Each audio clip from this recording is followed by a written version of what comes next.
सहारनपुर गांव में सरला काकी नाम की एक बूढ़ी औरत रहती थी। काकी के 3 जवान बेटे थे, रामू, दीनू और मोनू। वो तीनों ही अपना कोई काम नहीं करते थे। घर के छोटे मोटे कामों में भी वो काकी की कोई मदद नहीं करते थे। काकी जब भी उन्हें कोई काम करने को बोलती, तब वो तीनों काकी की बात सुनकर टाल देते थे। रामू, दीनू और मोनू तीनों घर में आराम से बैठे थे। तभी काकी सब्जियों की एक टोकरी लिए घर में आती है। अरे माँ, ये सब्जियां लाने तुम क्यों गई थी? तुमने तो कल मोनू से सब्जियां लाने को बोला था। अरे मैं तो बहुत कुछ बोलती हूँ बेटा, लेकिन तुम लोग मेरी बात सुनो तब ना। कितने दिनों से कह रही हूँ तुम तीनों से कि जाकर खेत में बीज डालाओ। कुछ दिनों में बरसात का मौसम शुरू होने वाला है। बरसात का पानी पड़ जाएगा तो अच्छी फसल हो जाएगी, घर में कुछ पैसे आ जाएंगे। लेकिन तुम लोगों को तो कुछ करना ही नहीं है, बस सारा दिन इधर उधर समय बर्बाद करते रहते हो। तुम भी कैसी बातें करती हो माँ? भला उस बंजर जमीन पर कोई फसल हो सकती है? हाँ माँ, दीनू ठीक ही कह रहा है। हमारे खेत की जमीन में तो कितने कंकड़ पत्थर है, वहाँ कैसे बीज बोया जा सकता है? अगर तुम तीनों मिलकर मेहनत करो तो उस बंजर जमीन को भी उपजाऊ बनाया जा सकता है बेटा। ये काम कोई ज्यादा मुश्किल नहीं है। हाँ माँ, लेकिन मैं उस बंजर जमीन पर अपना समय बर्बाद नहीं करना चाहता। इतना बोलकर रामू घर से निकल जाता है और थोड़ी देर बाद दीनू और मोनू भी वहाँ से चले जाते हैं। हे भगवान, ये तीनों फिर निकल गए। अब सारा दिन यहाँ वहाँ पूरे गांव में समय बर्बाद करके शाम को फिर लौट आएंगे। आखिर क्या करूं मैं इन लड़कों का। अगला दिन सुबह का समय था और काकी के घर में पीने के लिए पानी नहीं था। अरे ये क्या, मटकी में तो बिल्कुल भी पानी नहीं है। तभी रामू वहाँ से गुजरता है। रानू बेटा, जरा जाकर एक मटकी पानी ले आ। घर में पीने के लिए एक बूंद भी पानी नहीं है। अभी तुम लोग कहीं निकल जाओगे, फिर पानी कौन लाएगा? मेरे जोड़ों में तो वैसे भी दर्द रहता है। भला मैं इतनी दूर कैसे जा पाऊंगी? मैं अभी बहुत जरूरी काम से बाहर जा रहा हूँ माँ। मेरे पास बिल्कुल भी समय नहीं है। तुम पानी लाने के लिए दीनू से कह दो, वो ले आएगा। अरे सुनो तो। काकी की पूरी बात सुने बगैर ही रामू वहाँ से निकल जाता है। ऐसा भी क्या जरूरी काम था इस लड़के को जो पूरी बात सुने बगैर ही चला गया? अब बीनू से कैसे कहूँ, वो तो सुबह ही घर से निकल गया था। फिर काकी मोनू के पास जाती है। मोनू लेटा हुआ था। मोनू बेटा। हाँ माँ, क्या है? बेटा, नदी से एक मटकी पानी ले आ। घर में पीने के लिए जरा सा भी पानी नहीं है। तेरे दोनों भाई तो कुछ काम से सुबह निकल गए हैं, अब तू ही बचा है। जा बेटा, जल्दी से जाकर एक मटकी पानी ले आ। ठीक है माँ, तुम मटकी यहीं रख दो, मैं अभी पानी ले आऊंगा। काकी पलंग के पास मटकी रखकर वहाँ से चली जाती है और अपने काम में लग जाती है। थोड़ी देर बाद मोनू पलंग में उठता है। हे भगवान, लेटे लेटे तो मेरा शरीर दर्द करने लगा। चलो कहीं घूम कर आता हूँ, यहाँ तो मेरा समय ही नहीं कट रहा। मोनू पानी लाने के बारे में भूल गया था। वो पलंग से उठकर बाहर निकल जाता है। तभी काकी वापस पलंग के पास आती है और वहाँ रखी खाली मटकी देखती है। एक मटकी पानी लाने को बोला था, लेकिन इतना भी काम नहीं हुआ इन नालायकों से। चलती हूँ, मैं ही जाकर पानी ले आती हूँ। बिना पानी के तो काम नहीं चलेगा। काकी मटकी लेकर पानी लेने नदी की ओर निकल जाती है। नदी के पास गांव की कुछ औरतें पानी भर रही थी। पानी भरने के बाद वो वहीं रुककर आपस में बात करने लगती है।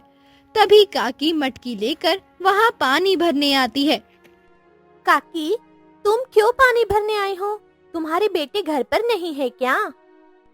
हाँ काकी, अब तुम इस बुढ़ापे में इतनी मेहनत करोगी तो तुम्हारा ये कमजोर शरीर थक जाएगा। और वैसे भी तुम्हारे तो 3 बेटे हैं, वो सारा दिन यहाँ वहाँ घूमते फिरते हैं। उन्हें क्यों नहीं कहती इन सब कामों के लिए? उनसे क्या कहूँ बेटी, उनके पास पहले ही बहुत काम होते हैं। अभी वो तीनों खेत पर काम करने गए हैं। और वैसे भी मैं तो सारा दिन घर में आराम ही करती हूँ, तो सोचा क्यों ना मैं ही जाकर पानी ले आऊं। थोड़ा चलूंगी फिरूंगी तो शरीर में फुर्ती बनी रहेगी। हाँ, यह भी ठीक है। चलो भर लो पानी। काकी मटकी में पानी भरकर वहां से चली जाती है। रात का समय था और काकी दरवाजे के पास खड़ी थी। उन्होंने खाना बनाने के लिए आज चूल्हा नहीं जलाया था, क्योंकि घर में बिल्कुल भी लकड़ियां नहीं थी। तभी उनके तीनों बेटे घूम फिर कर घर वापस आते हैं। अरे माँ, तुम दरवाजे के पास क्यों खड़ी हो? हाँ माँ, और आज घर आते ही तुम्हारे हाथों से बने स्वादिष्ट खाने की खुशबू भी नहीं आ रही। तभी दीनू की नजर चूल्हे पर पड़ती है। अरे भाई, खाने की खुशबू तो तब आएगी ना जब माँ ने कुछ बनाया होगा। वो देखो, माँ ने तो आज चूल्हा भी नहीं जलाया। कैसे जलाती बेटा, आज चूल्हा जलाने के लिए घर में बिल्कुल भी लकड़ियां नहीं है। लकड़ियां नहीं है तो ये बात तुम्हें हमसे कुछ दिन पहले बतानी चाहिए थी ना माँ। अब इतनी रात में भला लकड़ियां कहाँ मिलेंगी? मैंने तो तुमसे परसों ही कहा था कि घर में थोड़ी ही लकड़ियां बची है, अभी जाकर ले आओ। लेकिन तुमने तो मेरी बात पर गौर ही नहीं किया। अरे हाँ, याद आया, वो समय मैं थोड़ा जल्दी में था। चलो कोई बात नहीं माँ, वैसे भी इतनी रात को जंगल से लकड़ियां कौन लेकर आएगा। अब लकड़ियां तो सुबह ही आएंगी। चलो चलकर सो जाते हैं। हाँ और क्या, वैसे भी हमने तो बाहर खाना खा लिया था। रामू, दीनू और मोनू तीनों आराम से सो जाते हैं, क्योंकि वो तीनों बाहर से खाना खाकर आए थे। लेकिन भूख के मारे काकी की रात बहुत मुश्किल से गुजरती है। अगली सुबह काकी के तीनों बेटे आराम से सो रहे थे। काकी उन्हें लकड़ियां लाने के लिए जगाती है, लेकिन बहुत कोशिश के बाद भी जब वो नहीं उठते तो काकी खुद ही लकड़ियां लाने के लिए जंगल की ओर निकल जाती है। हे भगवान, इन सूखी लकड़ियों के लिए मुझे और कितनी दूर जाना होगा। चलते चलते तो मेरे पैर दर्द होने लगे। काकी चलते चलते जंगल के बहुत अंदर आ जाती है। वहाँ उन्हें पेड़ के पास सूखी लकड़ियाँ पड़ी हुई नजर आती है। चलो इन लकड़ियों को इकट्ठा कर लेती हूँ। काफी ढेर सारी लकड़ियाँ उठाकर एक पेड़ के पास जमा कर लेती है और थक कर वहीं बैठ जाती है। ये लकड़ियाँ जमा करने में तो मैं बुरी तरह थक गई हूँ, और अभी मुझे ये गट्ठर उठाकर घर तक भी ले जाना है। अरे इस बुढ़ापे में 3 जवान बेटे होने के बावजूद भी मुझे इतनी मेहनत करनी पड़ रही है। भगवान ने मुझे बेटे तो दिए, पर शायद मेरे भाग्य में बेटों का सुख लिखना भूल गया। काकी जंगल में बैठी अपने भाग्य पर रो रही थी।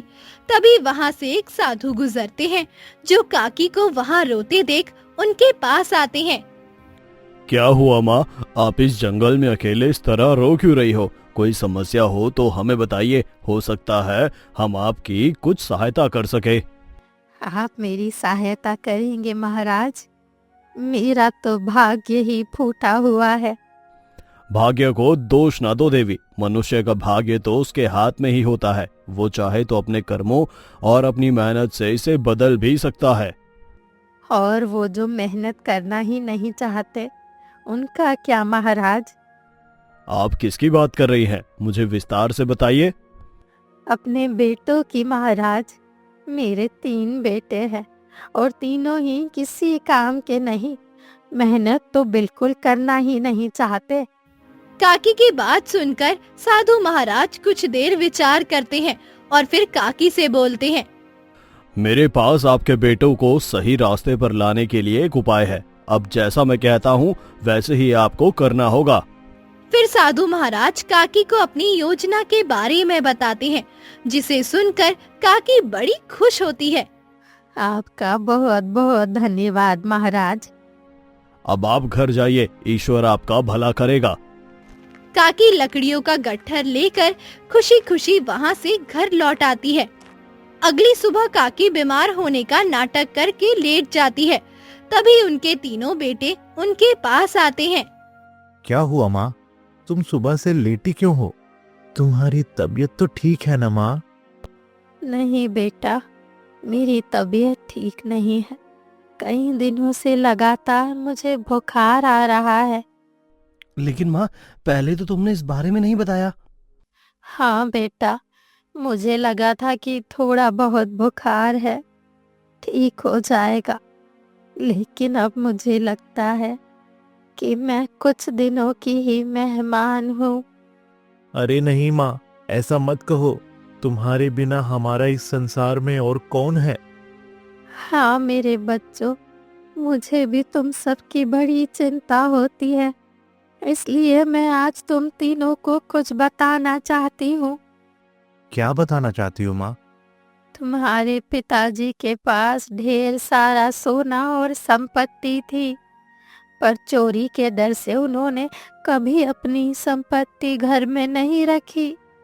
उन्होंने अपनी सारी संपत्ति हमारे खेत की जमीन में छुपा रखी है। मैं चाहती हूँ तुम तीनों उस संपत्ति को निकाल लाओ और आराम से अपना जीवन बिताओ। माँ, पिताजी ने अपनी संपत्ति खेत में किस जगह पर छुपा रखी है? ये बात तो सिर्फ तुम्हारे पिताजी ही जानते थे बेटा, मैं इस बारे में कुछ नहीं जानती। कोई बात नहीं माँ, हम अपने पिताजी की संपत्ति जरूर ढूंढ कर निकालेंगे।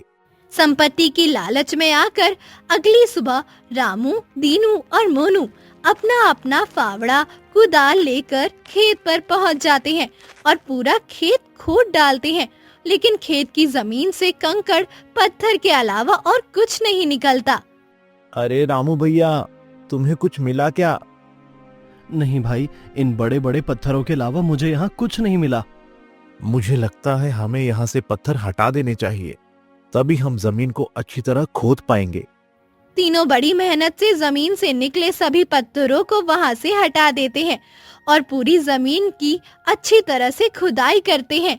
लेकिन फिर भी उन्हें वहां कोई संपत्ति नहीं मिलती और वो निराश होकर घर लौट आते हैं। क्या माँ, आज हमने खेत की सारी जमीन खोद डाली लेकिन हमें वहाँ कोई संपत्ति नहीं मिली। आज मैंने खेत पर बहुत मेहनत की, पर मेरी तो सारी मेहनत बेकार चली गई। नहीं बेटा, मेहनत कभी बेकार नहीं जाती। अब उनके खेत से कंकड़ पत्थर हट चुके थे और जमीन की खुदाई भी हो गई थी। इसीलिए अगली सुबह काकी फसल के बीज लाकर अपने खेत में डाल आती है और बरसात के बाद खेत में पड़े बीज से अच्छी फसल बनकर तैयार हो जाती है। बेटा, तुम तीनों जिस संपत्ति को जमीन के नीचे ढूंढने गए थे, आज वो संपत्ति जमीन के ऊपर आ गई है। बस एक बात मेरी मानकर थोड़ी मेहनत और कर लो और अपनी फसल काट कर घर ले आओ। काकी की बात मानकर तीनों फसल काटने का काम शुरू कर देते हैं और कुछ ही दिनों में उनकी सारी फसल कट जाती है। फसल बेचकर उन्हें बहुत सारा पैसा मिलता है। देखो माँ, अपनी फसल बेचकर हमें कितना ज्यादा मुनाफा हुआ है। और यह तो बस हमारी कुछ ही दिनों की मेहनत की कमाई है। अगर हम हमेशा ऐसे ही मेहनत करें, तब तो हम बहुत जल्दी अमीर हो जाएंगे। हाँ बेटा, मैंने तुमसे कहा था ना कि मेहनत कभी बेकार नहीं जाती। हमें किसी न किसी रूप में हमारी मेहनत का फल मिल ही जाता है। माँ, अब से हम इसी तरह मेहनत से काम करेंगे और ढेर सारा पैसा कमाएंगे। हाँ माँ, अब से तुम्हें ये छोटे मोटे काम करने की कोई जरूरत नहीं है। तुम बस बैठकर आराम करो और जो भी काम हो हमसे बताओ, हम तुम्हें सब करके देंगे। रामू बिल्कुल ठीक कह रहा है माँ, बहुत कर लिया तुमने काम। अब सारे काम तुम्हारी ये बेटे करेंगे। ठीक है मेरे बच्चों।